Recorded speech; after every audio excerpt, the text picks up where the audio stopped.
महरा समाज जन कल्याण संघ उमरिया द्वारा ऐतिहासिक प्रतिभा सम्मान एवं करियर मार्गदर्शन कार्यक्रम हुआ संपन्न। झारिया महरा समाज डिंडोरी सहित अन्य जिले के वरिष्ठ जन हुए सम्मिलित। उमरिया जिले के मानिकपुर गांव में छात्र छात्राओं को उत्साहवर्धन और मार्गदर्शन करने के लिए ग्राम मानिकपुर जिला उमरिया शिक्षित बनो, संगठित रहो, संघर्ष करो इस प्रेरणादायक उद्घोष के साथ महरा समाज जन कल्याण संघ उमरिया ने समाज के नवनिर्माण की ओर एक और ऐतिहासिक कदम बढ़ाया है। साथ ही पहली बार जिले में 10वीं और 12वीं कक्षा में उत्तीर्ण मेधावी छात्र छात्राओं का गरिमामय सम्मान समारोह तथा वृहद करियर मार्गदर्शन कार्यक्रम का सफल आयोजन किया गया। प्रतिभाओं का हुआ सम्मान, भविष्य निर्माण की हुई बात। कार्यक्रम का मुख्य उद्देश्य समाज के युवा वर्ग में शिक्षा के प्रति जागरूकता बढ़ाना और उन्हें उनके उज्जवल भविष्य की राह दिखाना था। इस पहल से समाज में शिक्षा को लेकर नया जोश और उमंग देखने को मिला। कार्यक्रम में उपस्थित छात्र छात्राओं और अभिभावकों ने इस आयोजन की सराहना की और इसे एक सांस्कृतिक और साथ ही बौद्धिक क्रांति की शुरुआत बताया। बुद्धि, परिश्रम और लगन को सलाम। मेधावी विद्यार्थियों का सम्मान इस कार्यक्रम की सबसे विशेष उपलब्धि रही। 10वीं और 12वीं में श्रेष्ठ प्रदर्शन करने वाले समाज के होनहार छात्र छात्राओं का भव्य सम्मान किया गया।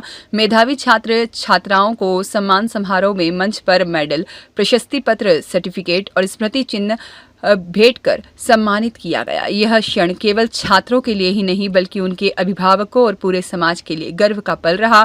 इस सम्मान समारोह ने समाज में यह संदेश दिया कि शिक्षा ही वह शक्ति है जिससे हम अपनी आने वाली पीढ़ी को मजबूत और आत्मनिर्भर बना सकते हैं। बच्चों के सम्मान कार्यक्रम में उपस्थित हुआ हूँ, जिन्होंने शिक्षा के महत्व को समझा है। ऐसे कार्यक्रम में अपनी बात मैं यहाँ से शुरू करूं, उससे पहले जिस समाज का मैं प्रतिनिधित्व करता हूं, जिस समाज की आवाज को बनकर मैं देश की कोने कोने में जाकर रखता हूं, उसके मसीहा डॉक्टर भीमराव अंबेडकर जी के चरणों में श्रद्धा सुमन अर्पित करता हूं और मैं आज सबसे गुजारिश करता हूं कि एक बार उनके सम्मान में हम सब नारा लगाएंगे। और चूंकि अंतिम वक्ता के रूप में आया हूं, तो मैं मानता हूं कि आप लोग सुनते सुनते काफी बोर भी हो चुके होंगे।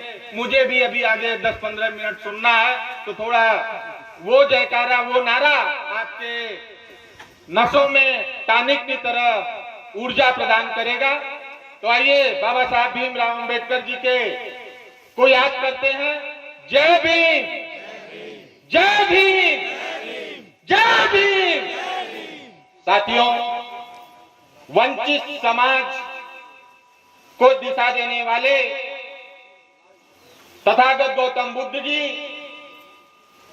ज्योतिबा फूले, माता सावित्रीबाई, डॉक्टर भीमराव अंबेडकर, पेरियार, बिरसा मुंडा, टंट्याबीर सहित अनन्य नायकों के चरणों में आज इस अवसर पर मैं श्रद्धा सुमन अर्पित करता हूं। दोस्तों, मंचासीन सभी वक्तागण, महरा समाज जन कल्याण संघ के अध्यक्ष बद्री प्रसाद जी, हमारे सामने उपस्थित सभी सचेत नागरिक और धरती से जुड़ी हुई, धरती को सींचने वाली सभी नारी शक्ति, आज बहुत महत्वपूर्ण अवसर है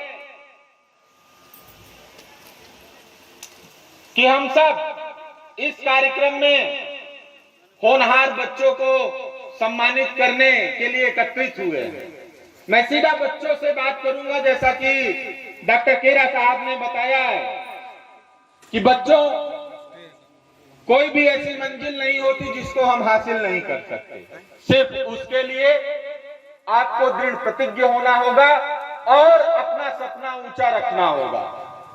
मैं उदाहरण देना चाहता हूं। मेरा एक रिसर्च स्कॉलर है, बहुत ही टैलेंटेड है, एससी समुदाय का है, और मैं किसी जातिगत समुदाय में विश्वास नहीं करता, केवल वंचित वर्ग में विश्वास करता हूं।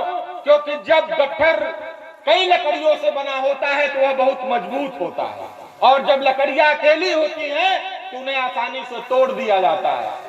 वो बच्चा भी महाराष्ट्र में स्कूल शिक्षा की परीक्षा आयोजित हुई, उसकी परीक्षा देने गया, मुझसे बताया सर छुट्टी दे दीजिए मुझे जाना है। मैंने उसको पहले तो खूब डांटा, हमने कहा तुम वाकई मास्टर ही बनने लायक हो।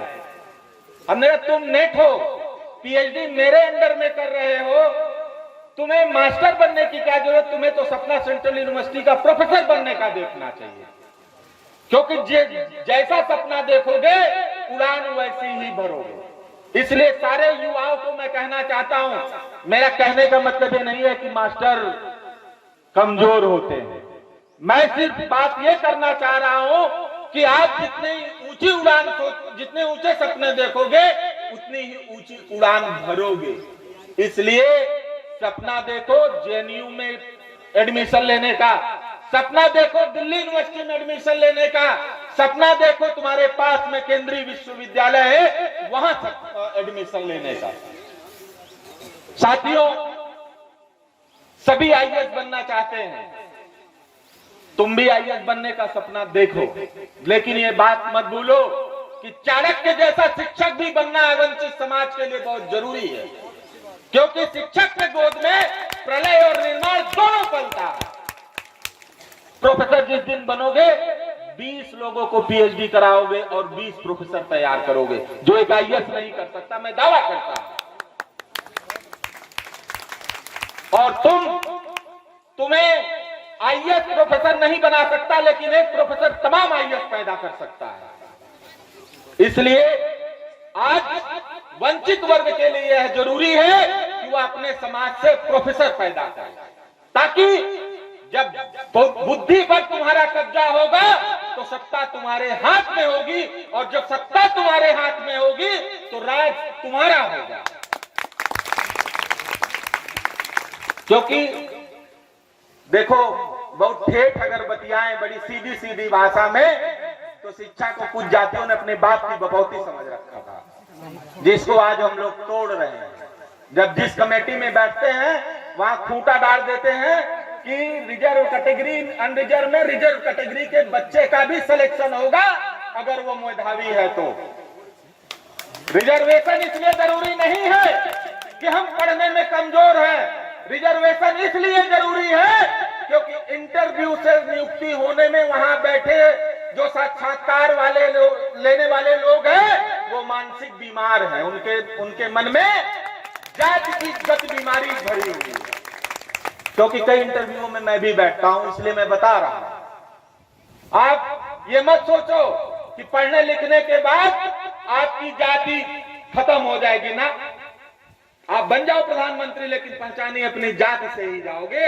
ये जाति एक ऐसी बीमारी है जो आपको शमशान घाट तक पीछा करेगी, इसलिए अपनी जाति पर गर्व करो, नीच न समझो अपने आप को।